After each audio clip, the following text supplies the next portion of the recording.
The morning sun was just beginning to rise, spreading a soft golden light across the quiet little town. Inside the small community hall on Maple Street, a group of young adults sat waiting, notebooks open, eyes filled with curiosity. It was time for their usual weekend session with Mr. Lewis. Mr. Lewis was a retired philosopher in his 60s, white hair, calm eyes, and a presence that made even the simplest truths sound profound. That morning, as he entered the room, he carried with him a large, clear glass jar, heavy, empty, and perfectly transparent. He greeted the group with his usual gentle smile. "Good morning, everyone," he said softly. "Today, I want to show you something simple, but deeply important." He placed the jar on the table. The faint sound of glass echoed in the stillness. Without another word, he bent down, lifted a small basket filled with large stones, rough, solid, shaped by time, and began placing them into the jar, one by one. Each stone made a soft clinking sound as it met the glass. One stone, then another, and another. When no more would fit, he stopped, looked around the room, and asked quietly, "Tell me, is the jar full?" The students glanced at each other, then back at the jar. It looked full. "Yes," one of them said. "It's full, sir." Mr. Lewis smiled faintly. "Is it really?" He reached under the table and pulled out a small box filled with tiny pebbles. Without saying a word, he began pouring them into the jar. The pebbles trickled down, filling the gaps between the larger stones. When he gently shook the jar, the pebbles settled deeper. "Now?" he asked again. "Is it full?" A few of the students chuckled.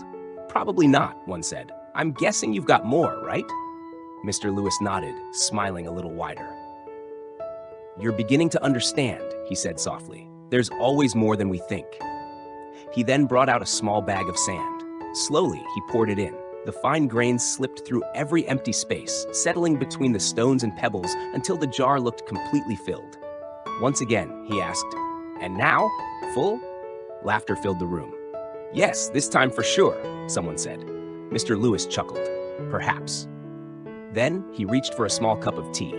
Carefully, he poured the warm liquid into the jar. The tea seeped down through the sand, filling the last remaining air pockets. When the cup was empty, Mr. Lewis stepped back. The jar was now truly full, with stones, pebbles, sand, and tea. He looked at his students and said slowly, "My friends, this jar represents your life." The room grew quiet. Every eye turned toward him. "The big stones," he continued, "are the most important things. Family, health, values, dreams, love. They are the foundation of who you are. Even if you lose everything else, as long as you still have these, your life will remain full." He pointed to the pebbles. These pebbles represent the other things that matter. Your job, your house, your achievements, your ambitions. They are meaningful, yes, but they are not the core. "And the sand," he said, gently touching the jar, "is everything small and trivial. The distractions, the endless scrolling, the arguments, the worries about what others think." He paused. The silence deepened. If you pour the sand first, there will be no room for the stones, just like in life. If you spend all your energy on little things, you'll never have space for what truly matters. The room was silent. Each person stared at the jar as if seeing their own life reflected in it. His voice softened. "Those stones are your foundation. The people you love, your health, your purpose, your dreams, your integrity. If you neglect them, the noise of the world, the pebbles and sand, will fill your life, leaving no room for meaning. And one day, you'll look back and realize you've run out of space for what mattered most." He looked around the room. His tone became slower, gentler. "So, my friends, always put your big stones first. They are what give life its shape.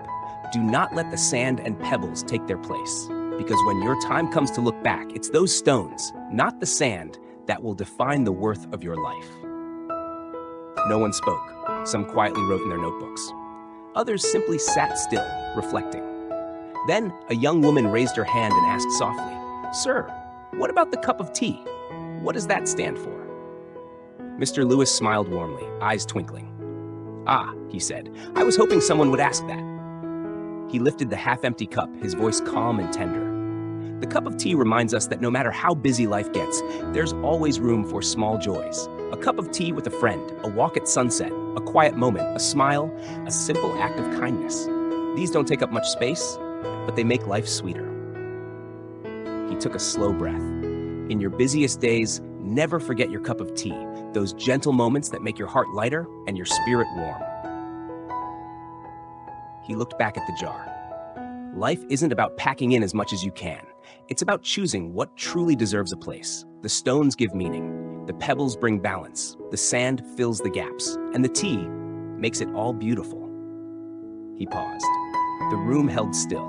So many people spend their entire lives filling their jar without ever asking what they're filling it with.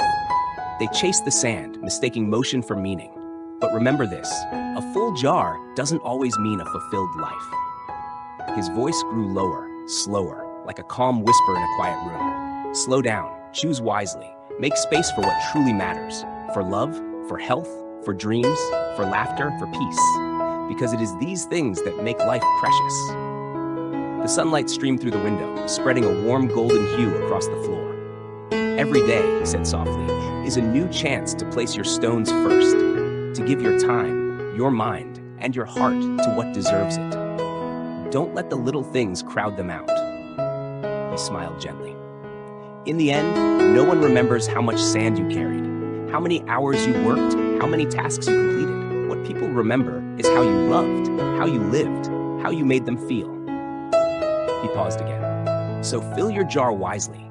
Each day, each choice, each action is either a handful of sand, a small pebble, or a precious stone you place into your life. His voice was firm yet kind. When you arrange them right, when your jar is filled with love, health, dreams, and meaning, you'll discover something beautiful that even if life isn't perfect, it can still be complete. No one moved. No one spoke.